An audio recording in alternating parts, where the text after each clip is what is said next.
বন্ধুরা, গঙ্গাসাগরের বনেদি রান্না ও পরিবেশ ইউটিউব চ্যানেলে সবাইকে একটি নতুন ভিডিও দেখার জন্য আমন্ত্রণ জানালাম।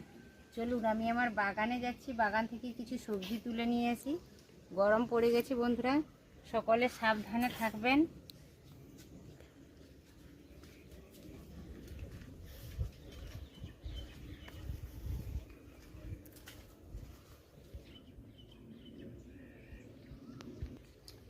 এটা হচ্ছে সবজি বাগান। এখন তো গরম পড়ে গেছে, বিশেষ কিছু সবজি নেই, অল্পই সবজি রয়েছে। এই দেখুন কত সুন্দর শাক হয়েছে, লাল নটে শাক। দারুণ সুন্দর শাকগুলো, দেখেই মনে হচ্ছে সব শাকগুলো খেয়ে ফেলি, এত সুন্দর লাগছে দেখতে। এখান থেকে কিছুটা শাক নেব। পাশে পুঁইও দেওয়া হয়েছে, ছোট ছোট পুঁই হয়েছে, আর কিছু বেগুন হয়েছে, কিছু উচ্ছে হয়েছে, আর কুমড়ো গাছ দেওয়া হয়েছিল, সেখানে কুমড়োও হয়েছে।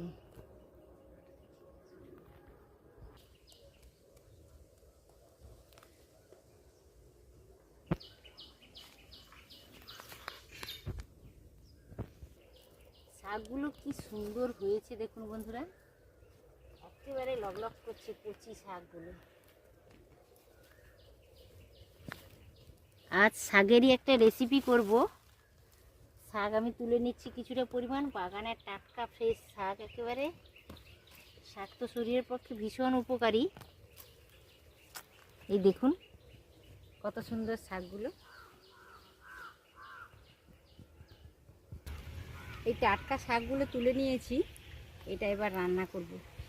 এই দেখুন বন্ধুরা, ছোট ছোট উচ্ছে হয়েছে, দেখুন কি সুন্দর। এখান থেকে কিছুটা পরিমাণ আমি উচ্ছে তুলে নেব।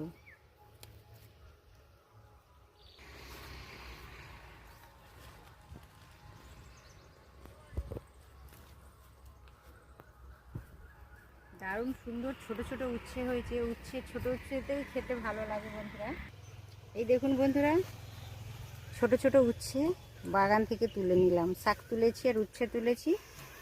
এবার শাকেরই একটা রেসিপি করব। ভিডিওটা শুরু থেকে শেষ পর্যন্ত দেখতে থাকুন, আপনাদের ভালো লাগবে। এই দেখুন বন্ধুরা, শাক তো তুলে এনেছিলাম বাগান থেকে। শাকটা বেশ আগে থেকে পরিষ্কার করে ঝেড়ে কেটে রেখেছি, জল ঝরে গেছে। এখন তো গরম পড়ে গেছে, লাল নোটের শাক খেতে কিন্তু দারুণ লাগে, আর এইভাবে রান্না করলে তো অদ্ভুত লাগে। শাক তরকারিটা, শাক তো শরীরের পক্ষে ভীষণই ভালো, আপনারা সকলেই জানেন। শাকটা রান্না করার জন্য একটা বড় সাইজের পেঁয়াজ কেটে নিয়েছি, 4-5টা কাঁচা লঙ্কা একেবারে চিড়ে নিয়েছি। আমি গুঁড়ো লঙ্কাটা ব্যবহার করব না, তাই কাঁচা লঙ্কা 4-5টা চিড়ে নিয়েছি। সবজি তরকারিতে কাঁচা লঙ্কা দিয়ে রান্না করলে খেতে বেশ ভালো লাগে। আর কিছুটা পরিমাণ নিয়েছি কড়া চিংড়ি, ছাড়িয়ে নিয়েছি, খোসা ছাড়িয়ে নিয়েছি। আর দেখুন একটা বড় সাইজের আলু এইভাবে কেটে নিয়েছি, সরু সরু করে কেটে নিয়েছি। আর দুটো বেগুনও এইভাবে কেটে নিয়েছি। বেগুনটা একেবারে লম্বা, অল্পই বেগুন দিয়েছি, ছোট ছোট দুটো বেগুন দিয়েছি। আর এই দেখুন, শাক তরকারিতে অল্প উচ্ছে দিলে খেতে বেশ ভালো লাগে, হালকা তেতো তেতো লাগে, দারুণ লাগে খেতে। কিছুটা পরিমাণ আমার বাগানের উচ্ছে আমি কেটে নিয়েছি 4 ফালি করে। তো মোটামুটি সমস্ত কিছু আমি দেখিয়ে দিলাম। এবার রান্নাটা শুরু। চিংড়ি মাছটাতে লবণ হলুদ মাখিয়ে নেব।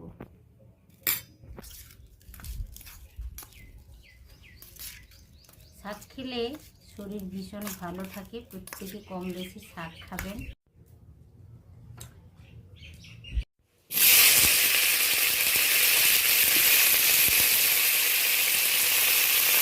প্রথমত উচ্ছেটা একটু ভেজে দেবো। উচ্ছেটা ভেজে নিলে ভালো করে পেঁপেটা একটু কম লাগে। আমার বাগানের উচ্ছে, ছোটো ছোটো উচ্ছে, ছোটো ছোটো উচ্ছেই কিন্তু বন্ধুরা খেতে ভালো লাগে। তো গরমের দিনে একটু পেঁপে খেতে ভালো লাগে, টক খেতেও ভালো লাগে। উচ্ছেটা একটু ভাজা ভাজা হয়ে গেছে, এবার আমি আলুটা তুলে দিলাম, ভেজে নেব। উচ্ছে আলু একসাথে নাড়াচাড়া করে ভেজে নেব। উচ্ছে আর আলুটা বেশ ভাজা ভাজা হয়ে গেছে, হালকা লালচে হয়ে গেছে। এবার আমি একটা থালাতে করে তুলে নিচ্ছি। শাক প্রতিটা মানুষের কিন্তু খাওয়া উচিত। শাকে প্রচুর পরিমাণে মিনারেলস থাকে, আর শাক শরীরের পক্ষে ভীষণই ভালো। 5 ফোড়ন দিয়ে দিলাম কিছুটা পরিমাণ। পেঁয়াজ আর চেরা কাঁচা লঙ্কা দিয়ে দেবো।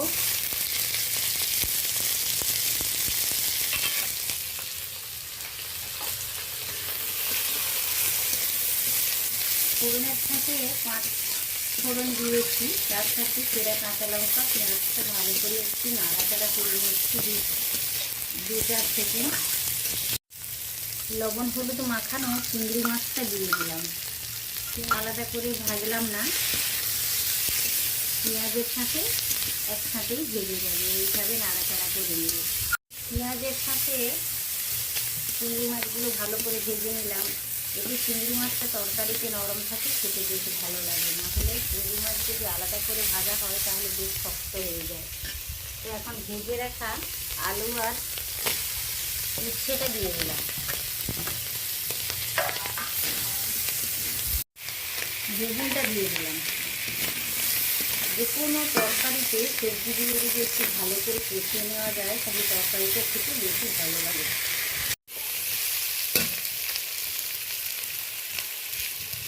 লবণ দিয়ে দিলাম, হলুদ দিয়ে দিলাম।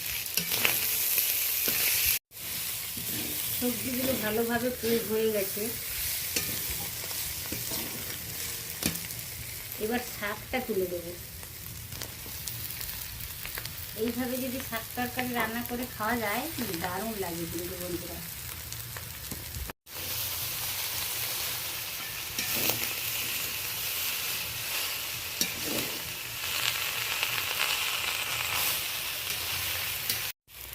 একটা ঢাকনা চাপিয়ে দিয়েছিলাম, মনে হচ্ছে অল্প জল লাগবে, একটু ডাঁটা রয়েছে, অল্প জল দিতে হবে। অল্প জল দিয়ে দিলাম, খুব একটা বেশি জল দেওয়ার প্রয়োজন নেই, অল্পই দিয়েছি। আধা চামচ জিরে গুঁড়ো দিয়ে দিলাম, আধা চামচ ধনে গুঁড়ো দিয়ে দিলাম। আমি বন্ধুরা এতে লঙ্কা গুঁড়ো, ঝালের জন্য যেটা লঙ্কা গুঁড়ো আমরা ব্যবহার করে থাকি তরকারিতে, সেটা ব্যবহার করলাম না। গুঁড়ো লঙ্কাটা আমি ব্যবহার করলাম না, আপনারা চাইলে অল্প গুঁড়ো লঙ্কাও ব্যবহার করতে পারেন। আমি কাঁচা লঙ্কাতেই তরকারিটা রান্না করলাম। আর সবজি তরকারিগুলো কাঁচা লঙ্কা দিয়ে রান্না করলে বেশি ভালো লাগে এবং সেটা স্বাস্থ্যকর। তরকারিটা একেবারে রেডি হয়ে গেছে খাওয়ার জন্য বন্ধুরা। এইভাবে ট্রাই করে দেখুন, আর কেমন লাগলো আমাকে অবশ্য কমেন্টের মাধ্যমে রিপ্লাই করবেন। হালকা তেতো তেতো লাগে এই শাকের তরকারিটা, দারুণ লাগে খেতে।